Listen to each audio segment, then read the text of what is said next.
Ողջույն։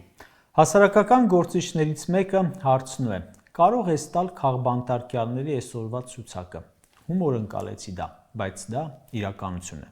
Քաղբանտարկյալների ցանկը ամեն օր թարմանում է նոր անուններով։ Մեր լրատվականներիս ամենաշատ լուսաբանած բաները վերջին 5 տարիներին եղել են դատարանների ներսից կամ բակից նկարահանումները։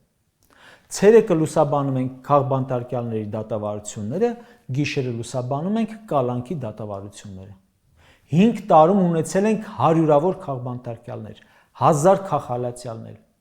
Այս պահին 50-60 հոգի ունենք կալանավորված։ Էլ աշխարհահռչակ գործարար, էլ բարերար, էլ արքեպիսկոպոսներ, թեմի առաջնորդներ, համայնքապետեր, զոհերի հարազատներ, ընդդիմադիր քաղաքական գործիչներ եւ այլն։ Երեք դատարանը քննում էր Բագրատ Սրբազանի եւ 17 այլ քաղբանտարկյալների գործը։ Մարդկանց վրա դրել են ահաբեկչության խիստ ծանր մեղադրանք։ Նման ծանր մեղադրանքի նպատակը, կարծում եմ, վարկաբեկելն է։ Մարդուն ահաբեկիչ ներկայացնելը հեղինակազրկելու համար շատ կարճ ճանապարհ է։ Ուղղակի լավն այն է, որ ոչ մեկ չի հավատում, ու առաջին հերթին մեղադրանքը ներկայացնողներն ու հանձնարարողները։ Ամեն դատական նիստի ժամանակ մի քանի հոգու կալանքը փոխվում է։ Ծանր մեղադրանքներ են առաջադրել ու կալանքը փոխում են, որովհետև իրենք էլ են հասկանում, որ չհիմնավորվող մեղադրանք է, շինծու բան է։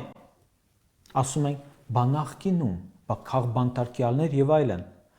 Այսօր Հայաստանում ավելի շատ քաղբանտարկյալ ու քաղհալածյալ կա, քան 1991 թվականից մինչ այսօր բոլորը միասին։ Բայց խնդրի միայն դա չէ։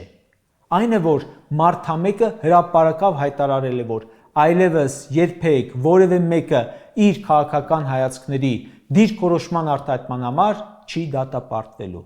Դա ասել է 2018 եւ 2019 թվականներին համարյա ամեն ելույթում, ինչքան բեմի կանգնել է դա է ասել։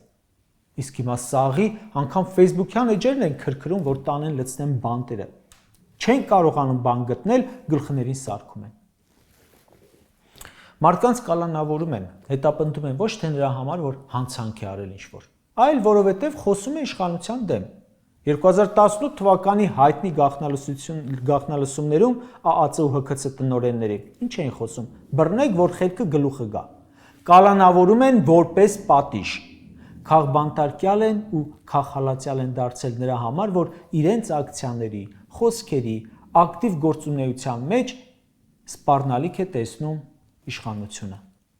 Նոյեմբերի 26-ին խորհրդարանում լսումներ են քաղբանտարկյալների վերաբերյալ։ Հրավիրել են դատախազին, բայց վստահ ենք, որ չի գնալու։ Նիկոլ Փաշինյանի նախկին կամ ներկա նաև օգնական գլխավոր դատախազը խորհրդարան է գնում, որ թույլտվություն ստանա քաղբանտարկյալների թիվը շատացնելու պատգամավորների հաշվին։ Նա բացատրություն տալու համար չի գնում խորհրդարան։ Կրկնում եմ, բանտում նստած են հասարակական, քաղաքական, գործարար, հոգևոր, մամուլի եւ այլ ոլորտների պայքարող անձինք, ոչ թե նրա համար, որ հանցագործություն են արել, այլ նրա համար, որ մարդամեկը ուզում է, որ նստեն։ Իր համար այդպես է կոմֆորտ։ Նրա համար մեկ է, թե ինչ հիմքեր կդնեն տակը։ Դատախազությունը, քննչականը, հակակոռուպցիոնը իրենց ճղում են, որ հիմքեր գտնեն, ու չեն էլ գտնում։ Երևի սցենարիստներ են վարձում Հոլիվուդից, Բոլիվուդից, որ մի բան գրեն։ Դրանց տեքստերում քաղաքականն ավելի շատ է, քան իրավականը։ Ու սա բոլորն են հասկանում, բոլորը։ Ժողովրդի մեջ լիքը հարցումներ են անում։ Բոլորն ասում են, որ Նիկոլը իր քաղաքական հաշվարկների համար է բռնում։ Մի մասն ասում է, չխոսան, որովհետև ինձ էլ կբռնեն։ Այն մի մասն ասում է, ես չեմ վախենում, թող գան բռնեն, բայց խոսացող կամ էկրանից քաշվող բոլորը նույն բանն են ասում, որ Նիկոլը իր հակառակորդներին բռնում է խոսելու համար։ Բայց ինչ են խոսում։ Խոսում են հայրենիքից, հայրենասիրությունից, հավատից, ազգային արժեքներից, մեր պահանջատիրությունից, պահանջում են խոստումները կատարել, պահանջում են չզիջել, չհանձնել, պահանջում են հեռանալ, պահանջում են այն, ինչ ցանկացած երկրում կպահանջեր հայրենասեր ընդդիմադիրը։ Այստեղ ամենակարևորն այն է, որ այդ մարդիկ քաղբանտարկյալները, քաղհալածյալները չեն հանձնվում։ Նյարդերի պայքար է, թե ով ավելի շուտ կհանձնվի։ Նրանք չեն հանձնվում։ Սամվել Կարապետյանը բանտից մշտապես ուղերձներ եմ հրապարակում։ Ու այդ ուղերձներով ինքն է մի բան էլ ժողովրդին ոգևորում, որ հավատանք, որ այս ամենը վերջ է ունենալու։ Փաստաբանը գնում է Սամվել Կարապետյանի մոտ կալանքի երկարաձգման դատավարությունից հետո, նա փոխանցում է ուղերձը, որ մեկ է, ժողովուրդը հաղթելու է սրանց։ Վարդան Ղուկասյանը չի հանձնվում։ Ամեն անգամ մեղադրանքին մեկ ուրիշն է փոխարինում։ Լրացնում են նոր մեղադրանքով։ Էլ ինչ ասես, որ չեն հորինել, էլ կոռուպցիա, էլ ինչ որ տարածքային ամբողջականության դեմ ելույթ, էլ խուլիգանություն։ Չի լինում, բայց լռեցնել, կոտրել։ Վարդան Ղուկասյանին ճնշելու համար նաև որդուն են կալանավորել։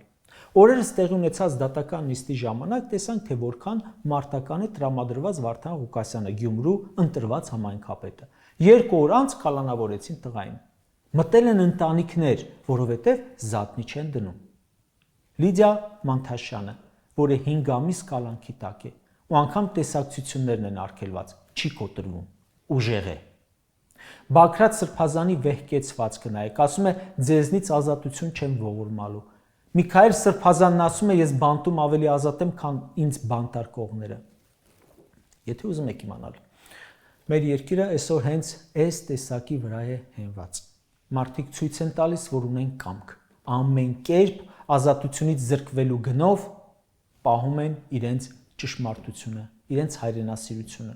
Ու այսօր մեր երկիրը հենված է հենց նրանց վրա։ Հենց նրանք տեղի տան փուլ է գալու ամեն ինչ։ Եթե նրանք հանձնվեին, գործարքի գնային, հիմա վաղուց ազատության մեջ էին, գուցե նաև պաշտոնի, բայց իրենց տեսակը դա չէ։ Նրանց այդ կեցվածքն է նաև, որ օգնում է մյուսներին չհանձնվել, չվախենալ։ Պատկերացնում եք 2018 թվականից սկսած բոլորը հանձնվեին։